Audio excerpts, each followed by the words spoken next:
mga kasaka. Ito naman po ako, papunta na po ako sa aming gulayan. Ito po siya ang ginagawa namin. Ito po kakapal daw niya. Ito po, inispray na po ito ng Demolition X. Kaya ganyan na po ang klase niya. Mga 5 araw na lang po at tatabasin na yan para linyahan na ng mga tanim na gulay. Tulad ng ampalaya, talong, sitaw. Ganun po ang ginagawa namin. Yan po, oh, ang kapal po ng damo niyan. Yan, ganyan po.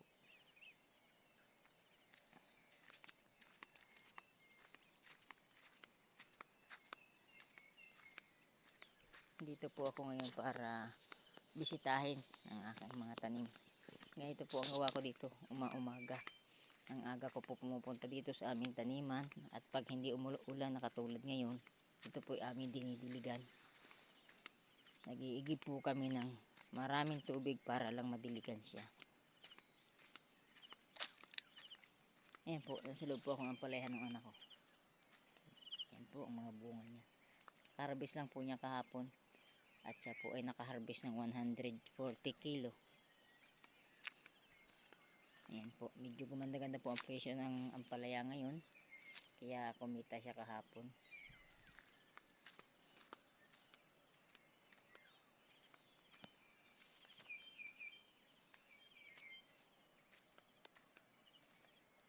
Ayan po ang bunga niya.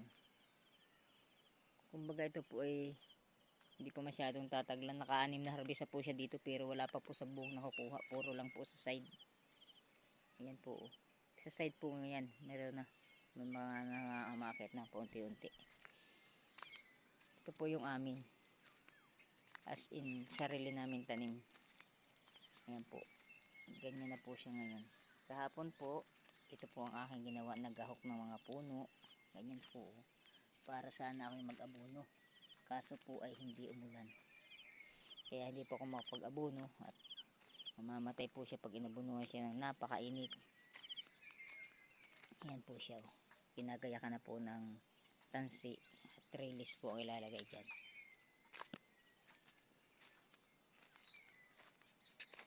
Ayan po. Ayan. Ganyan po yan.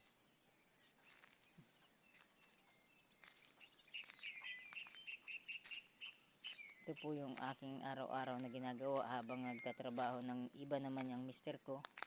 Ako po ang nag-aabid nitong aming gulayan. Kaya yan po. Natapos ko na po siyang gahukan. Ayan na po siya.